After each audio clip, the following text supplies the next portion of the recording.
This is really disappointing.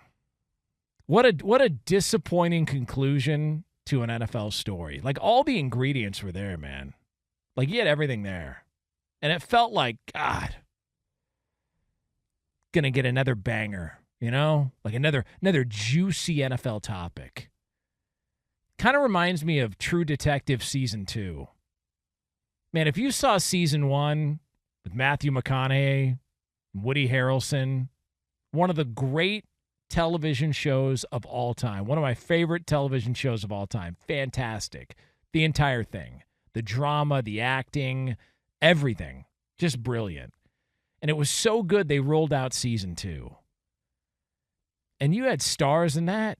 Colin Farrell, Vince Vaughn, Rachel McAdams. And then you got about 2 or 3 episodes in and you went, this sucks. Like, just a giant letdown. All the anticipation, all the hype, all the buildup, and then you rolled out that.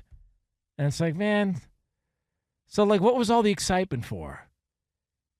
And we got a little bit of that in the NFL, apparently, on a story that we have been monitoring and tracking for what feels like months now, especially on this show here, Two Pros and a Cup of Joe. So the Buffalo Bills have a problem. And it's not so much the fact that they're clearly number 3 in the AFC next to Kansas City and Cincinnati. And it's not even the fact that the Cincinnati Bengals took everything from them like they did in that playoff game. I mean, they beat them into submission. And then they had a player fighting with another player on the sidelines. And then that player stormed out. And that Stefon Diggs story has carried for months. So much so that when he did show up to mandatory minicamp, you had his quarterback, Josh Allen, have to step up to the mic and talk about his relationship with Stefon Diggs and how he felt about Stefon Diggs and what Stefon Diggs means to the offense and to the team. I mean, if you don't believe me, take a listen. Internally, we're working on some things, not football related, but Steph, he's my guy. Excuse me, I love him.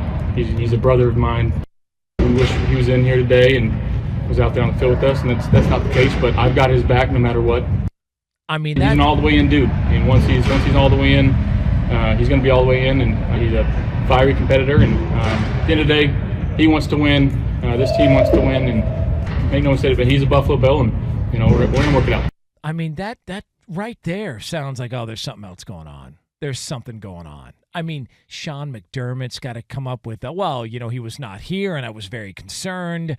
You had Stefon Diggs' agent bite back at some of those reports. Say, well, no, listen, he was here. He took his physical. He left before practice on last Tuesday. Stefon Diggs went to social media, another cryptic post, talking about somebody telling lies to make himself feel better. Not the first time he's had some cryptic posts this offseason. Sean McDermott had to come back and say, well, no, he was here and he did everything. And then they just called off minicamp early. Just decided, we're going to send everybody home. Like all of it was there. All the ingredients for some really good drama in the NFL. Like maybe a scandal. Like maybe something we would be talking about for years, teammates fighting, like all of the ingredients were there. And then this report from Ben Volen of the Boston Globe comes out that says Stefon Diggs and his issue with the Bills is due to his frustration with his role in the offense and play calling. And that he may have just not connected as well with new offensive coordinator Ken Dorsey like he did with Brian Daboll. Neat. That's sweet. You mean to tell me all of that buildup, all that hype, we had months worth of drama, and the guy's complaining about his role in the offense? I mean, we couldn't get like a fight in the locker room, somebody sleeping with somebody's wife, we couldn't get anything?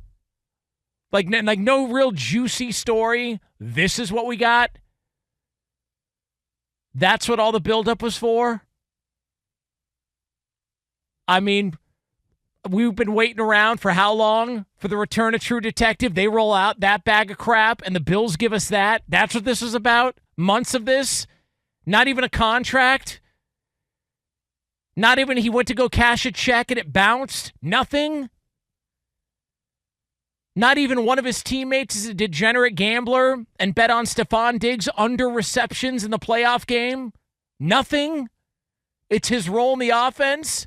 A giant letdown. Now, it doesn't eliminate the fact that it goes back to the original point, which is the Buffalo Bills are clearly a step back of Cincinnati and Kansas City in the AFC. Now, I don't even think that's disputable. And whatever happened in that playoff game that led to this, and there's some conversations going on that really this happened towards the back end of last season. Stefon Diggs was off to one of the best starts of his career. And then like the final few games of the regular season, everything just started to go downhill. And he wasn't getting used as much, and he wasn't as productive, and they didn't go to him as much. You know, he had a handful of catches in the playoff game and all the other things that it's like we talked to Albert Breer last week about it. And he made the point, and he's right. If you go back to last season with the Bills, man, things were all over the place. First of all, the expectations were completely out of whack. They were the favorite to win the Super Bowl going into the year, and then they opened up the year at the Rams and hammered the Rams on national TV. Sean McVay was heard ripping his team afterwards and all that, and you looked at that game and you said, hey, that was the Super Bowl champs they just did that to.